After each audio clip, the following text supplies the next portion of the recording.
Tell it, Jack.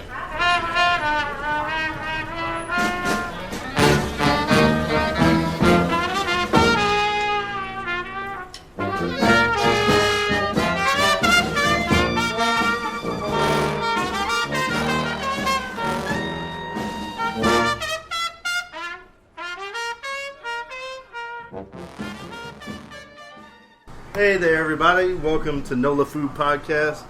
We are once again from the Aaron Rose at 811 Conti. We're here with Chef Cam. Yo, what's up, y'all? And Lorin Gaudin from Twitter. And I've been a food writer here. Food writer for 15 years. 15 years. Yeah. You also, Five and Fork blog is something that you're a part of? Actually, 50 Fork is my company, and I do social media and electronic presence for restaurants and chefs and food companies exclusively. Well, we met each other through Twitter, just bouncing around. I got on Twitter about a year and a half ago, 2 years ago, and you have just been a presence since day one that I saw. I was following you and Blackened Out. That's at NOLA Food Goddess, right? She's very well received in the city, and you have a really good reputation. Welcome to the show. Thank you very, very much. Yeah, I started on Twitter in 2007, and I'm going to give props to Todd Price. He's the guy originally who was first on Twitter and said to me, hey, what do you think about this Twitter thing? And I got on there, and he and I were talking to each other for about a year. And that was it. And then he decided he didn't like it, and he got off for a while. And he's, of course, back on as at Frolic. Yeah, he does independent with cocktails and beers. And he actually writes for NOLA.com Okay. to TP. He originally at the TP, and he is just dynamite. And he does specialize in cocktails and beer and spirits and so on and so forth. But he actually does really quite well with the food as well. He says Smarty Boots. I like that guy a lot. And so he and I were early days on Twitter, and it was really funny. He got me started. So I love doing it. I love social media. It has provided me a really interesting outlet to write on food, because as print starts to go bye-bye, that becomes... As we all know, it's happening right in our backyard. It's terrible. I mean, it's sad in so many ways, and enervating as well, because what happens is, you know, you have this whole internet thing that's happening, and I've been writing on the internet since 2000. I got hired by Emerald and wrote his blog for 10 years, and which I adored doing, because he really gave me a huge amount of creative freedom, and he was really fun to work for from that perspective. So it was amazing. And I think that as we saw this print started going away, and I started doing less and less print writing and really getting more into the internet and seeing what was out there, 50 Fork evolved because print started going away. How do you make a living as a food writer if you don't have an outlet? Right. People always ask me, why don't you pitch to the big national publications? I didn't want to. I would love to tell you that there was some other really serious agenda. I didn't want to. I like those national pubs, Gourmet, Bon App, at Food and Wine, etc., etc. I appreciate them, and I enjoy reading them, and some have gone away. But it really wasn't what I wanted to do for me. I really wanted to focus on what was going on here in New Orleans and food, and it just never interested me to do that, and so I never really got into that. So I stayed really local with it, and then as the print was shutting down, or they were paring down, and doing things, I would move, I would change, move different publications, I would change, I would stay, I would freelance, and everything is freelance. It's always been that way. We're all freelancers. Even at New Orleans Magazine, I was a freelance food and dining editor.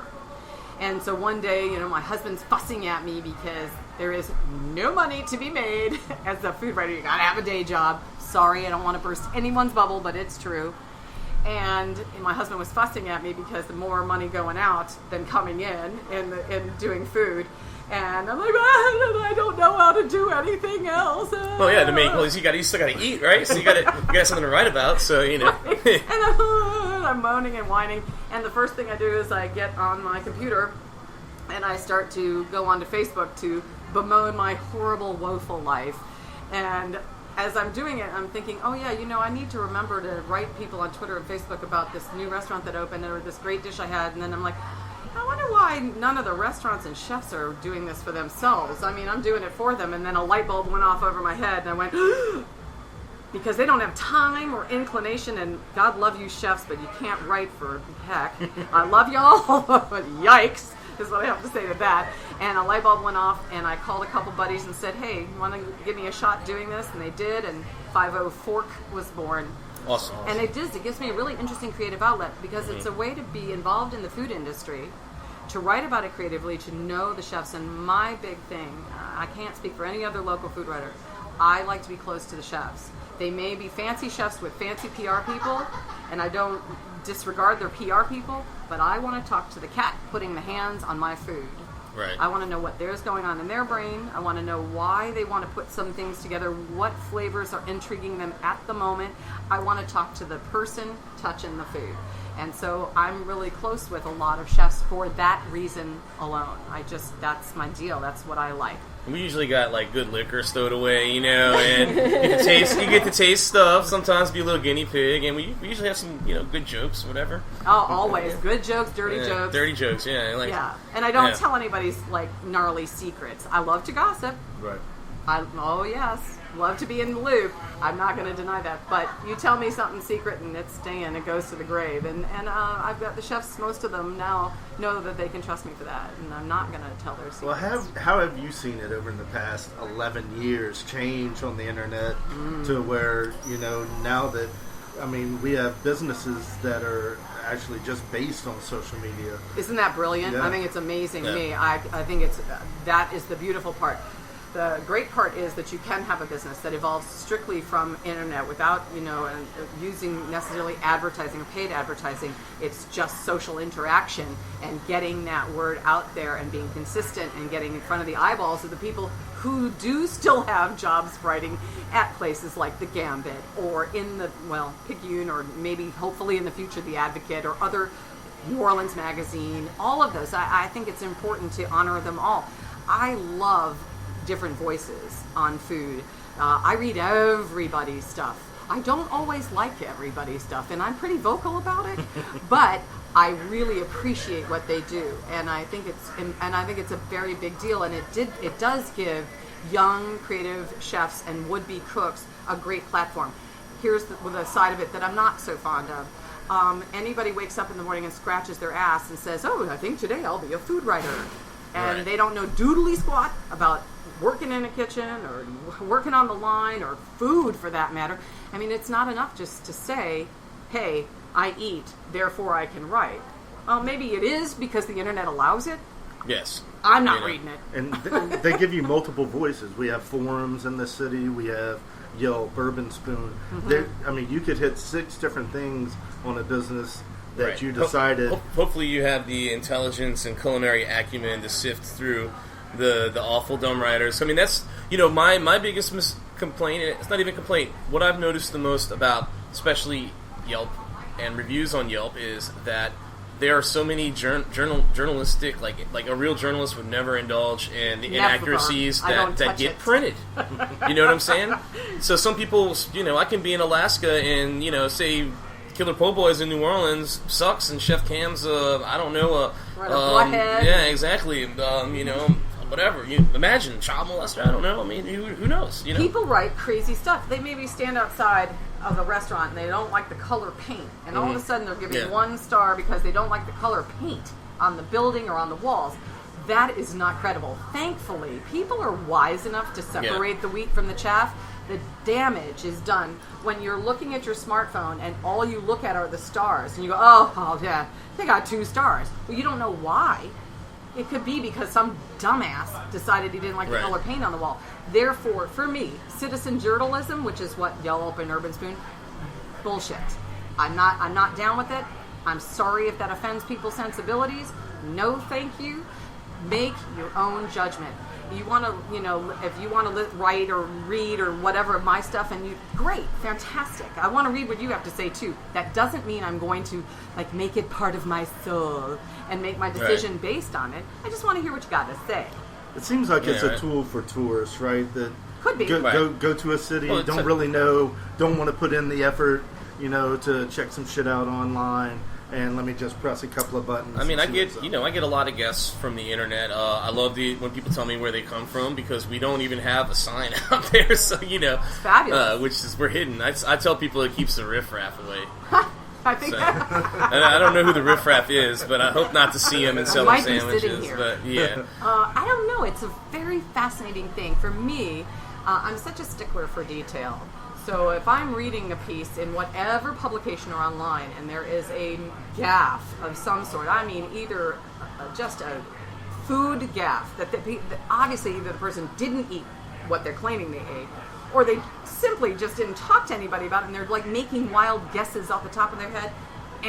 No thank you. N-O. Not doing it. I don't like people who claim to be authoritative and don't do the research. That just really drives me bananas. oh yeah, And I think New Orleans right now, because the dynamic is so, well, it's just giant and ever growing in the food. I mean, we have more restaurants, and I'm including pop-ups and food trucks and so on, with more food stuffs going on at the moment, that it really is, there's plenty of room for everybody to write and do a good thing, and I'm so down with that. I just don't always like it all. yeah. But I mean, that's when we talked about this on the show before. Any small business person, a chef making handmade food with good ingredients down here does not hurt my business or helps my business. Gives the guest another option to go out and dine. Right on. And we take money away from, any corporate, McDonald's and stuff like that. At the lowest common denominator, yes. The less Big Macs are bought, hopefully the more Killer Po' Boys be bought, and, we can keep growing our little thing down here. I think so. I think that's a great idea. And for those that dig McDonald's, good for them. Whatever. I'm not going to give anybody grief. You like Taco Bell? Guess what? 2 o'clock in the morning after I've had a night before, if you know what I mean, I like me some Taco Bell too. I mean, come on. I think that it's easy to get snobby really fast. And it's not necessary, really, at the end of the day. You know what's good. You know what tastes good to your palate. And what works for you, economically or otherwise. Do I love organic and handcrafted? Yes. Don't be ridiculous. Of course I do. Do I want to support the farmers? Yes, indeed, I certainly do. But I'm not a witch about it. If you dig Taco Bell, dig it. That's great. Brooklyn Locavore Mafia, Michael Pollan, on one shoulder. What the fuck are you doing? Exactly. So I'll take it back a little bit. I've been reading up a little bit about you, Lorin, and you seem to have had a very interesting early life and childhood. You did a lot of traveling. I'm not sure what the circumstances of that were, but we always kind of talk about some early memories and stuff, because usually some of the formative food memories can influence the Proustian Madeline or whatever, a writer, a chef, a cook. Exactly. That we're planted somewhere. Why don't you just detail a little bit about some of your early food memories, or maybe there's an experience that solidified your future's life's work in retrospect. I don't know. What we got? Sounds interesting, whatever it is. Okay, so here's the deal. I did move around a lot when I was very young, because my mother liked to get married and divorced. Okay, so every time she got married and divorced, we moved, and that was 5 times. So a lot. And I would love to tell you that all that I did and everything I ate was laid the foundation for me to someday be this glorious food writer and blah, blah. That's a lie. It's so not, so I didn't have it in my brain in the slightest bit.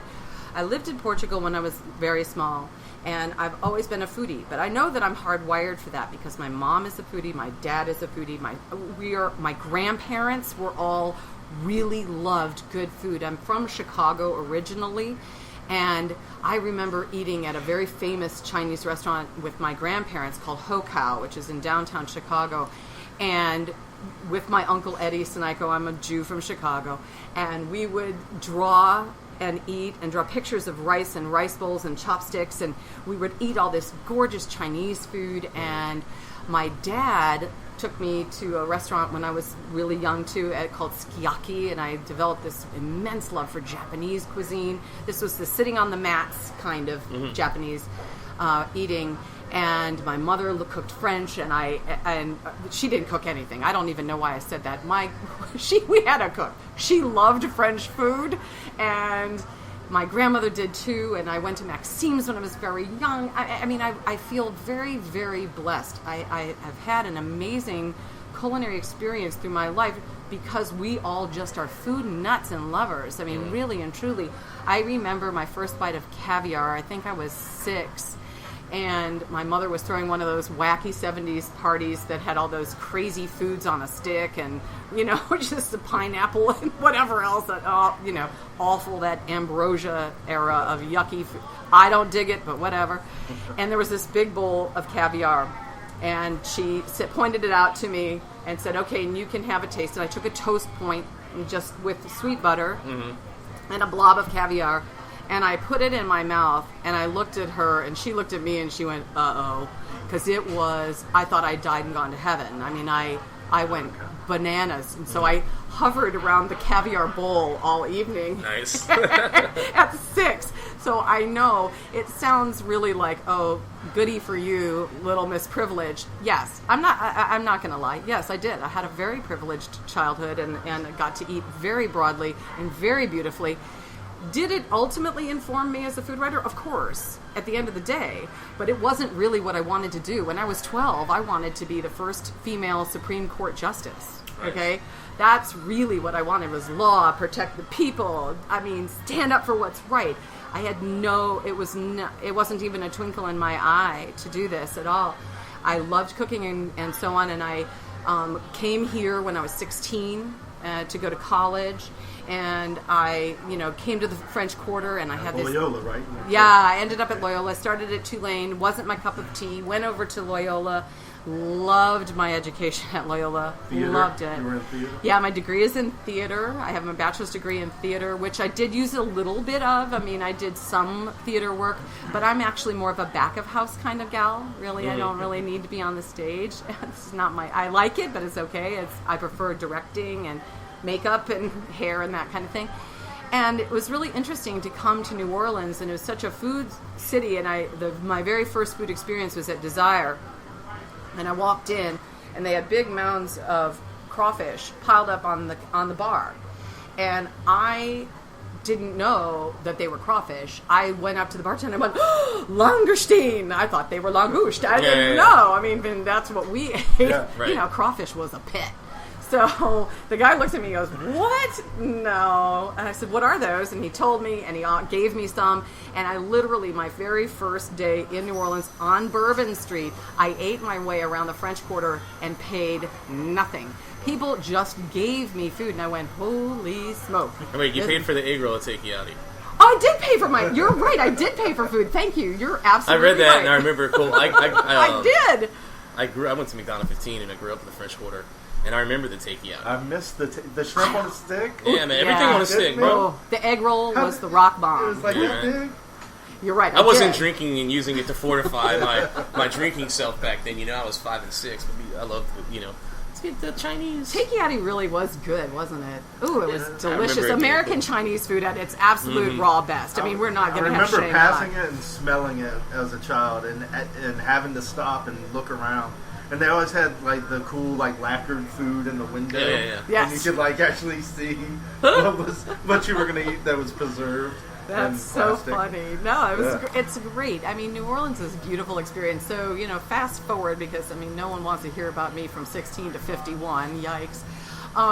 I went to Loyola. I did my degree in theater. I got out. I got my paralegal certificate from Tulane. I was the first ABA approved program was at Tulane. I worked as a paralegal. I was a paralegal for 20 years. And the last paralegal job I had was working for the Internal Revenue Service, which I fondly refer to as the Evil Empire. And I was in the Criminal Investigation Unit in IRS CID here in New Orleans. Fem Nikita action back, 3 years of that. And it was very interesting because while I was there, that is how I stumbled upon food writing. While I was at the IRS, looking in people's drawers and busting crooks. I mean, the whole idea was to take down food stamp trafficking, drug traffickers, and bad guys. I mean, really bad guys. Not guys who were fudging on their returns. Yeah. We're talking about bad dudes and dudettes, really bad people. And then then my job was to seize and forfeit the assets. So I was asset seizure and forfeiture, and then that money was used to pay for law enforcement. And I really believe that that was a really fabulous thing. And the hardworking law enforcement people, some are harder working than others, I'll put it that way. But law enforcement personnel I have a huge amount of respect for. Certainly federal, definitely locals. I love my local law enforcement. Those cats work really hard and get paid poo-poo and terrible. But I was working there, and I was working on an Asian organized crime task force, and it was mostly Vietnamese oriented. And so the guys that I was working with at IRS, who I shall leave nameless because they're still working in the government and they would be mad, they taught me how to eat Vietnamese food. And they taught me really well how to eat Vietnamese food.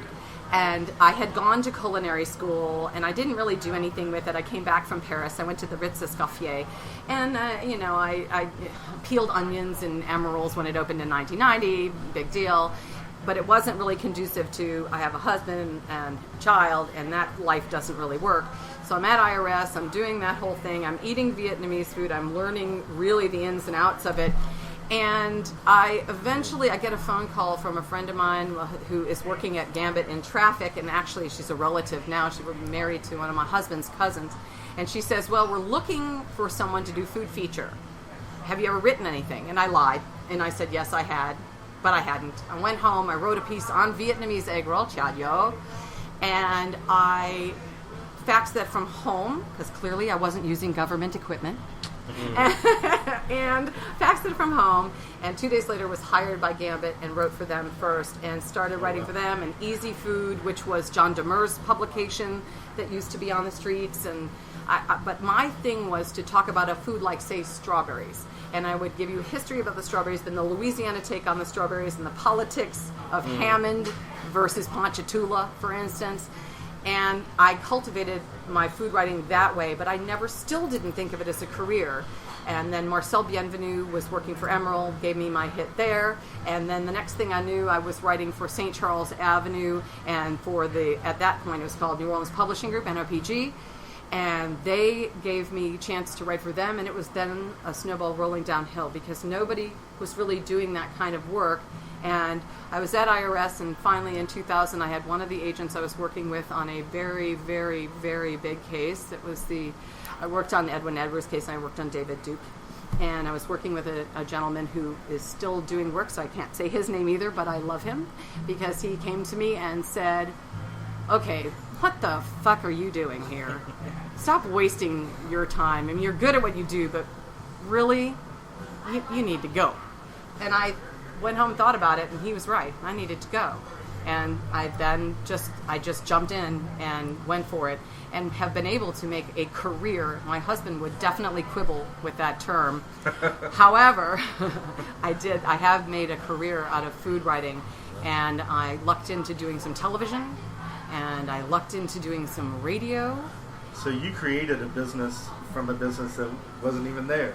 So more or less, yeah. I guess that would be the way to say it. What I find interesting, though, you're saying, so you started out really doing features and real writing and not just critical review. Yeah, in fact, I've almost never done critical review. Right? That's awesome. I mean, because that's what everybody thinks, like, hey, I want to be a food writer. I'm going to go eat at a restaurant and write it. You know what I'm saying? Like, and I think that's like the fantasy of what we talked about earlier, the internet peer-based review system, is that's a desirable thing to be or something. I got news for you. I would never want Brett Anderson's job or Susan Langehennick, whoever is currently in that role. No way, no how. Critical food writing is fascinating. Listen, Fitzmaurice, he gives away stars, right? I don't want his job. Thank you very much. I want to tell people where there's something really delicious, really interesting, where there's a chef doing something really fantastic and interesting. Is that opinion writing of a sort? Yeah, it is. But I'm not going to, I'd never have really didn't dig that whole giving out of stars or beans or whatever. That's just not my cup of tea. But people do romanticize it. And I am here to tell you there is nothing romantic about it. Nothing. A writer writing on many deadlines every week, Well, and you go in and, if you're doing it right, you give the restaurant time to open and get the pots a little bit dirty. You have to have a little bit of patience. and you have to go back more than once for crying out loud. Yeah. Mm-hmm. I mean, give me a break. And you can't write about what you haven't put in your mouth. Mm-hmm. All right? So, and I can always tell when someone has written about something that they haven't eaten. And if you think you can't, you're fooling me, I got news for you. You don't. They're giving their impression of something that they haven't tasted. It's really obvious. It's really obvious because you have to talk about textural and you talk about flavor, and you can tell when someone hasn't tasted something because they use really generic, it was good, it was delicious. Those words tell me, you, all of us, nothing. Right. The yum train to Flavorville. Right. The deliciousness. Right. And are those words fun? Yeah, they're great fun to use every now and again. You know, you can talk about something having crunch and crisp and golden and, you know, and unctuousness. And there are certain words that people use and you get sick of them and you want to go, stop with that word. But they at least take you on the journey and they convey an image, and then you can say, it was really delicious. But you have to say something important about it before that or somewhere to give me more than it was delicious, because I don't know what that means at all. Right. It's a very fascinating thing, but I would never want to do critical review me. I think I dabbled a bit, but never with stars or anything. Man, I got my butt handed to me. I used to be a little more thin-skinned than I am now. I got over that real fast. If you don't like what I have to say about something, you know, tough toenails. Okay. Mm-hmm. I'm not worrying about it. Maybe that comes with age. I don't know. Maybe it comes with menopause. Yeah. Me, man. Critical review? No, that's over there. You know what I'm saying?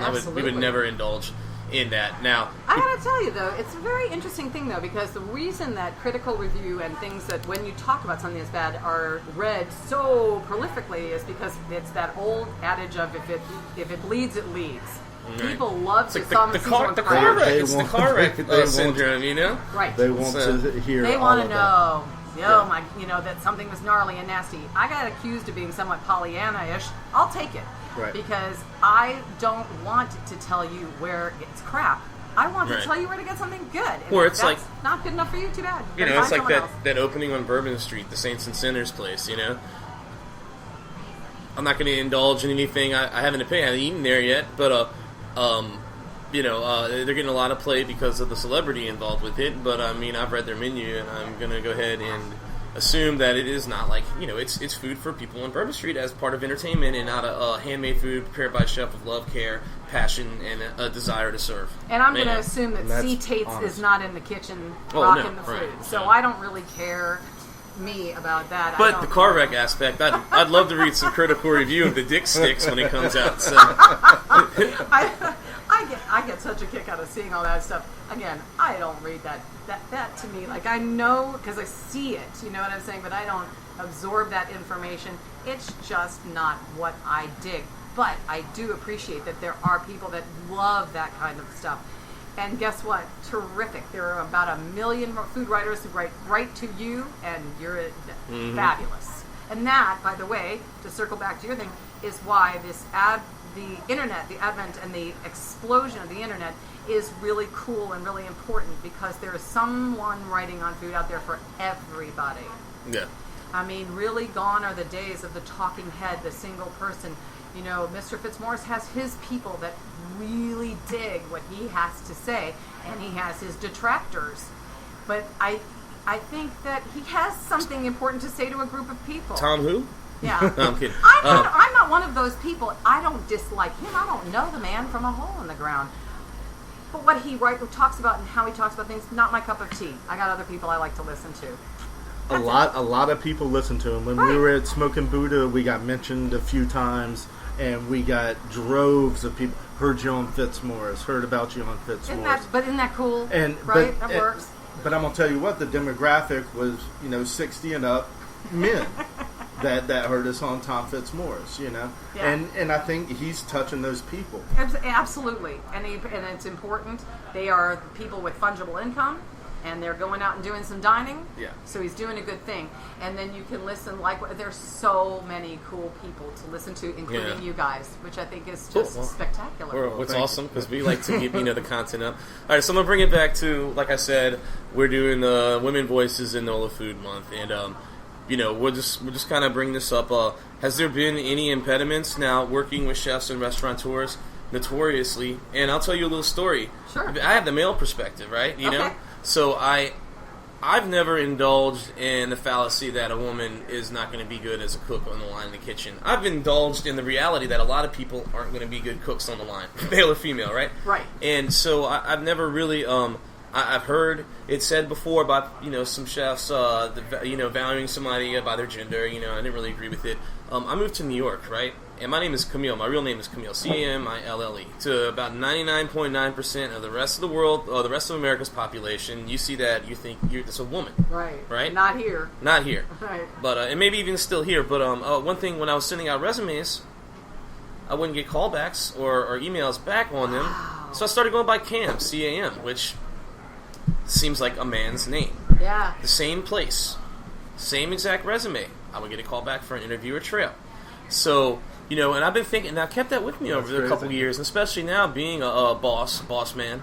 And, I'm open to speak to anybody, but I keep the one rule that there is a large percentage of the population that will suck as a cook in the kitchen for me, right. male or female. So, right. So we thought it was great. And my partner, my fiance, is my business partner, is a chef, and she's done a lot of cool things that, but she was the first female sous chef at Arno's, which was a hugely male-dominated kitchen, and that was that's a big step for their kitchen, or for their company, to see that, hey, this isn't about what the gender is. This is about, you have the heart, desire, passion, the ability to be the chef and be the cook, right? To use that old, somewhat cliched and tired phrase, if you can take the heat or you can't take the heat, get out of the kitchen.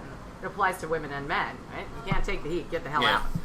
So, what do you have any, maybe, I'm sure you have a perspective and an opinion, but is there any, maybe some unique circumstances where you've battled some of those gender issues, or? Sure. Yeah. Absolutely. In the writing world, it's actually, in food writing, it has a tendency to be very male-dominated. There's a lot of women writing, okay?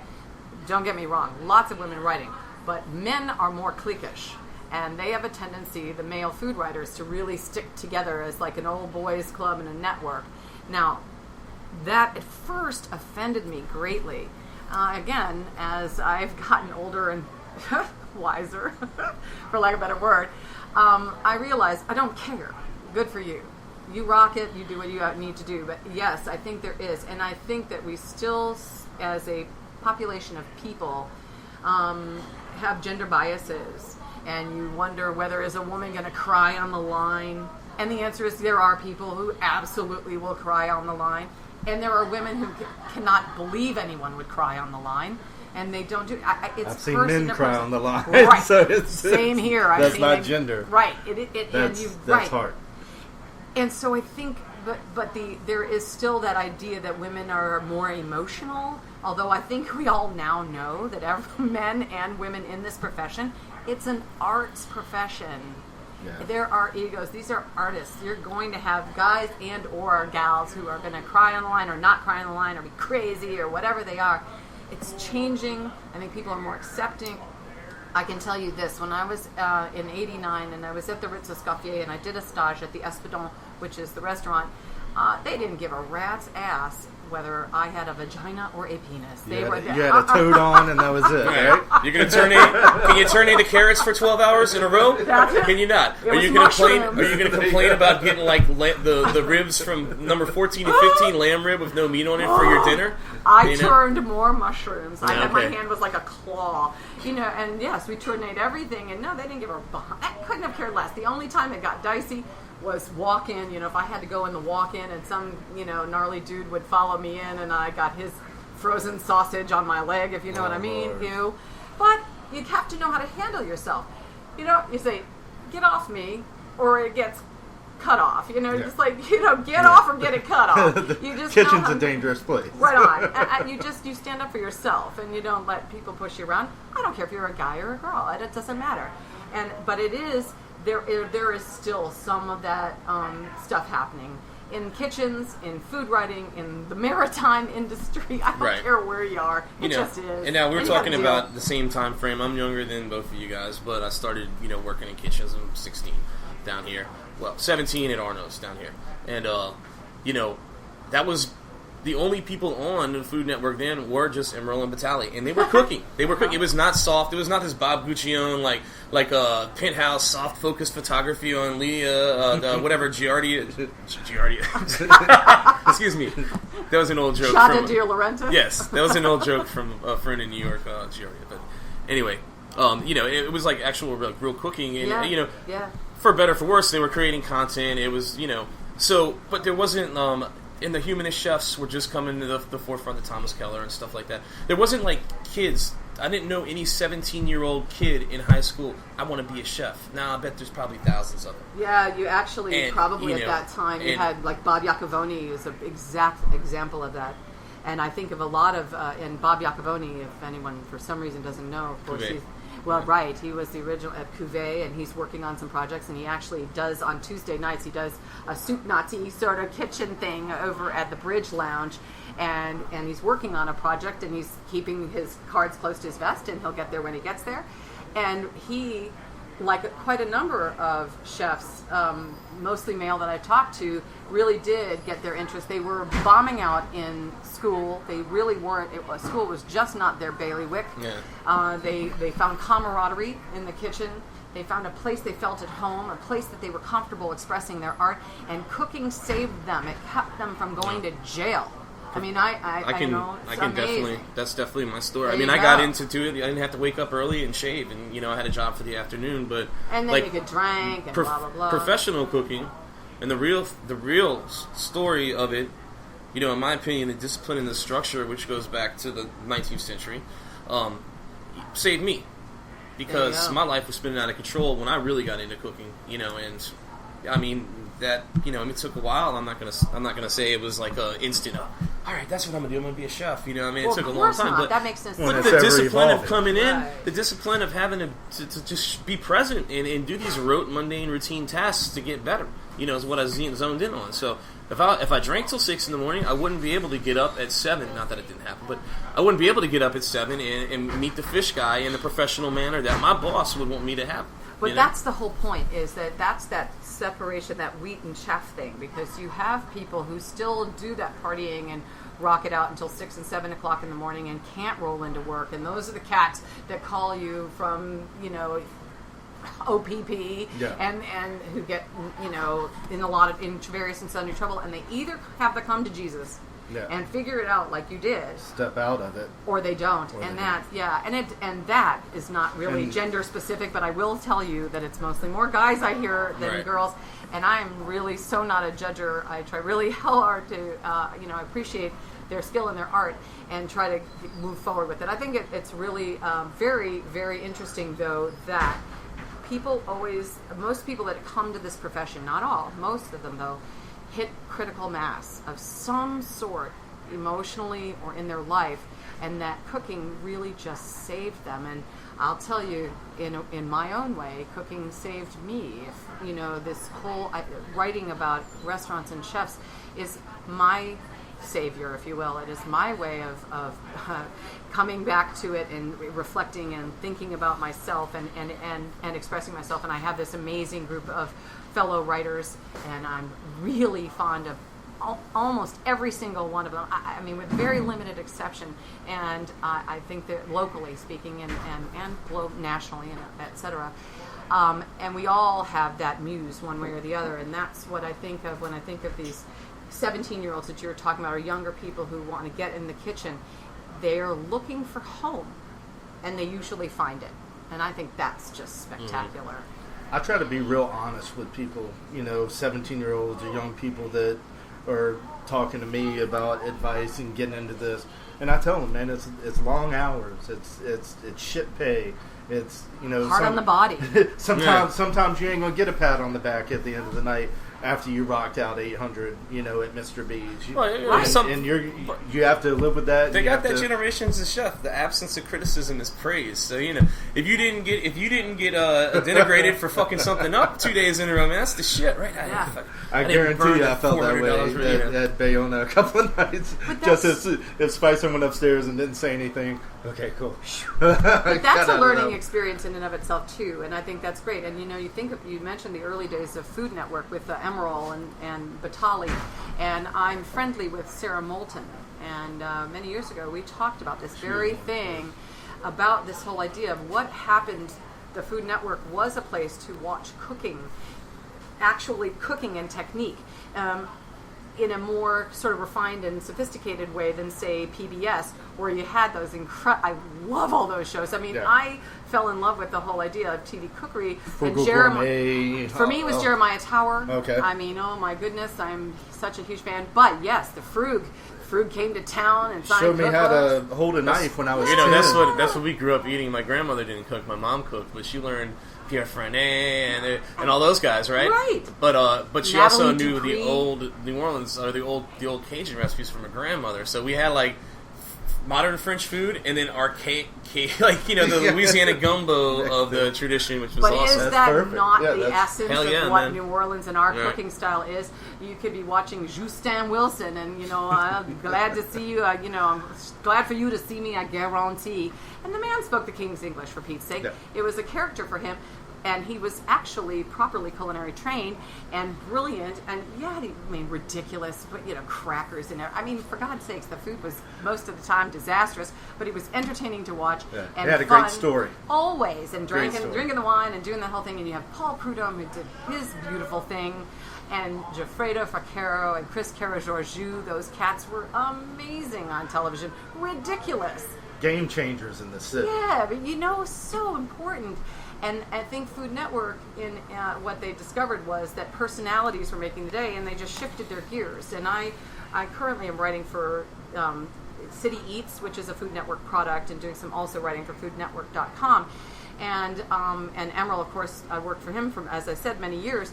So I get the Food Network mentality, right? And I don't always love it, but I do. I always, like you, because I remember fondly those cooking shows. Yeah. I seek those out. I think Mo Rocca is a funny comedian.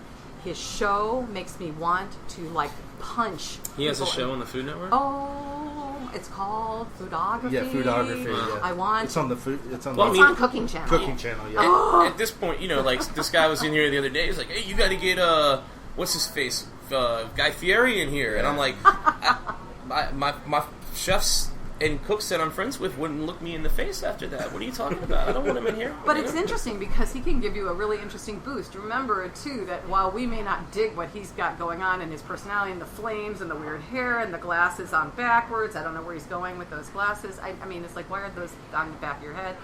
And we may not get all that shtick, but at the end of the day, it's his shtick, very much like Fitzmaurice has his shtick, very much like Emeril had BAM. And have you seen his menu, the Fieri menu? I have. Yeah, I'm not fond. It's the Southwestern Japanese fusion. His shtick could maybe give me some money. I don't want to make money off his shtick. You know what? I think that's an interesting idea. And I'm small. I mean, that would be a disrespect to my customers, my locals that eat with us. If I had nothing but the fanny pack wearing set, roll out of a bus on here and come eat in my store, man, I would just want to die. Yeah, but listen, money. At the end of the day, you're in business, pal, and you're not turning away money. And being devil's advocate, it would maybe turn away that money. Maybe blood money. Maybe give your customers we got this guy to go here, and there's two ways to look at the. All right, so let's separate the product. Shill doesn't mean let's take his brand away. Okay. The show itself, Diners, Drive-Ins, and Dives. I watched that show in a voyeuristic fashion just to see what other little small eateries are doing around the country, because they would never be featured in any other show. So there is merit in that. That's what I'm talking about. And that is not meritless. Right. But at this point, that's great. And you want to talk about when cooking came out of the Food Network? I think it was when he won the next Food Network star. He was the first one. I think that you're probably right about that. Sarah Moulton and I talked about this because it was as they started to release Batali and Emeril or not re-sign their contracts for their shows, and Sarah too, and then they were all looking for homes because the whole mentality of Food Network became very personality driven, and then you have a guy like Fieri who wins the next Food Network star and becomes this other thing. Yeah. It is to me really fascinating. I mean, again, not my thing, but I certainly... As a foodie, it sucks, though, because I don't want those cooking shows. I would watch that Emerald show every day, and the reruns, and write down notes. And I'm not learning anything now. Coming back to the from internet, Giordano or whatever. But that's the thing. Coming back to the internet now. There is some good content being made out there, and you got to filter it through. You do. And you want to learn like an ethnic recipe, man. Trust me, there's 20 billion different recipes on YouTube, right? You want to learn how to make the Korean oyster pancake. Trust me, there's going to be people making it there. Now it's up to the viewer to kind of figure out. All right, well, I don't speak Korean or read Korean, or you know what I'm saying. So there is resources, I guess, for cooking. It really is fascinating. The bigger that the internet gets, Serious Eats makes some good video content. They have a YouTube channel. Some of it's all right, It's all right. Yeah. It's all right. I mean, I go out there, I look at stuff. I'm a modernist. I really love modernist cuisine, and most people are kind of like poo-poo. I love making caviar out of mangoes. I think that's fabulous. But at the same time, I like just a great burger too. So I think that again, it's more separating wheat from chaff. I know I'm like buried that phrase to death, but it really is. You have to separate for yourself, and unfortunately, that takes a lot of time. And in our 140 character world in which we live, people don't have a lot of time, and they're kind of jostling around. And I think I knew that diners, drive-ins, and dives had jumped the shark when Sandra Lee, she has a new show that has the same kind of alliteration on it. It's like something like pop-ups, perfection and perfectness. I mean, it's something stupid like that. And I went, holy smoke. Okay, now I get it. Now it's become a thing, a brand. They're just going to change those 3 words, make them rhyme together in that sing-songy way, and produce a television show and put a face on it. Yeah. So that says to me, my marketing brain, I go, oh, okay, I know where they're going with that, and I'm changing the channel. And that's unfortunate for Food Network because they lose someone like me, you guys also. But then you flip over to the cooking channel and you find, Eden Eats. And then this little girl went to culinary school and she goes to a city and spends 24 hours in the city and she eats ethnic. And yes, she does a lot of yummy faces and moaning and noises, and we watch her eat a lot, but she puts her hands on the food. And the passion is so evident in what she does. It is hands down one of my favorites because she actually cares, and you can tell when someone cares, and those are the things that I'm looking for. I'm sure you're looking for, and yet the other stuff sometimes is just great white noise for when I'm writing. Yeah, you're right. It's white noise. So we're gonna do a little segment. Where are you eating tonight? Actually, my Where house. should we be eating tonight? Oh, okay. I was going to say, where am I eating? I'm eating in my house. I try to get a little shout out or whatever. Where should we be eating? Or maybe some unknown place that everybody might not know of. It's Tuesday night, and I'm loving all the pop-up action that's happening on Tuesday nights. So I want people to hit that food truck situation. Oh, the Aretha Castle Haley, right? Aretha Castle Haley, that food. Tartine, they do a pop-up there. It's called Rooster Fish. Oh, man, I've been looking at them. I follow them on Twitter. Brilliant. Yeah, those dishes look really good. Her name, chef, she's the chef. Her name is Via. Via has eaten there, and she sent me a text and just raved, loved it. The price point is great, too, right? I just want to go, and I'm like, I'll just order the whole fucking menu. Let me grab like 2 people to get send it out, whatever. We get one everything. I would say, if Bob Iacovone is doing his soups over at Bridge Lounge, I'd certainly make a pass by and go get a little sip of some of his soups. I know he had a BLT soup that got a lot of buzz about a week or so ago, and he's on Twitter. Yeah, he's a really talented chef. I think people should try a lot of these little pop-up places. Now, that is not to say that they shouldn't dine in a restaurant, because of course I believe in dining in restaurants. My tendency, my palate, I tend to go to places like Patois, Dante's Kitchen, Maurepas. Those are my boucherie. Those are my real places. I love the charcuterie and all of the sausage boards at Root and the pickling and the vegetables. I love people who care and craft and are doing something really crafting. But tonight, that's what I would do. I'd hit food trucks, I'd hit a pop-up, I'd go to Rooster Fish, and I'd probably hit, and I might even actually on my way home, pass by and give Bob a hug and get some soup. Get some Awesome. Yeah, he's and that's awesome. the soup Nazi on Twitter. I Right? don't know if Something he like that. has a name. The original. out there. That sounds like the original Soup Nazi would sue your pants off for that. Like, although he doesn't want his name associated with that term, it's his. I think he just sort of used Right. that as a term of art. I don't think it's his actual name Right. for anything. I know it's just Chef Bob, and he's great, and the soups, I'm sure, are just genius. I've had a lot of Bob's cooking, and I believe that it's good. Well, what's going to go on in the future for Lorin this year? For the rest of the year? For the first part of next year? Okay, so interesting. As I continue to cultivate and work with restaurants, helping them make sure that their presence electronically is dynamic and interesting, that their menus are written in English, not some other weird language, and using strange terms. I'm going to continue to work that. You'll see a lot less of me writing about restaurants as a consequence, because I'm working with them, and that just seems disingenuous and unethical, frankly, to write about other restaurants when I'm working for restaurants. That's wrong. Aside from which, I am a paleo eater now these days. I eat meat, fish, veg. I have IBS, so when you get to be 51 and you've been a crazy food writer like me, guess what happens? The poop hits the fan.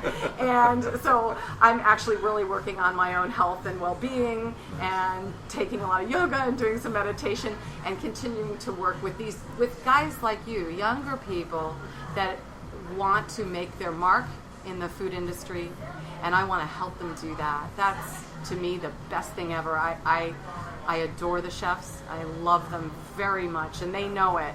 And I love working with them and all their crazy foibles. And my phone rings 24/7, and I'll see a name. I'm like, "Hey, baby, how's it going?" "Another day in paradise, Lorin." Like, "Oh, okay. Wait, what's going on?" Breathe. Yelp is not going to hurt you. Right. And I love doing that. So I'm like a chef paralegal or a therapist. And my cookbook, which is my homage to the city, to the new New Orleans. The new New Orleans in the culinary world. Yes, I love gumbo and jambalaya and crawfish pie. Okay, no doubt about it. And a great po' boy. I love them. But there's a new thing happening here, and I feel fortunate, and I have a lot of gratitude to be at the beginning of it and to watch it evolve. And the cookbook I have coming out is called New Orleans Chef's Table.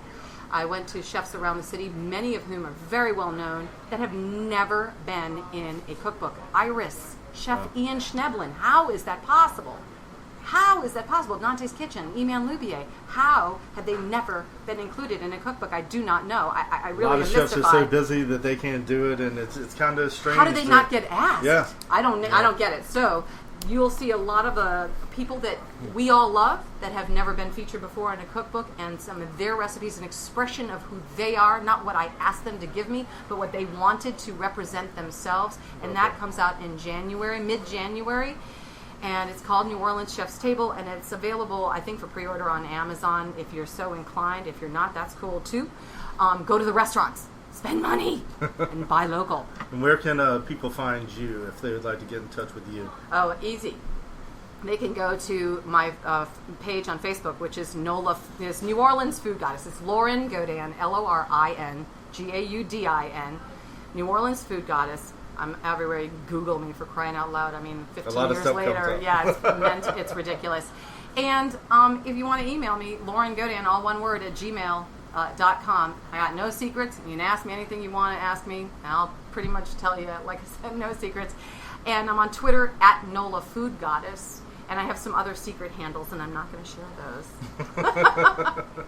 But that's where you can find me. Awesome. Well, we're excited, that you came down and talked to us, and thank you so much for, having chewing the fat with us. Yeah, being our first lady for this month. We have a lot more ladies in store, so y'all keep listening.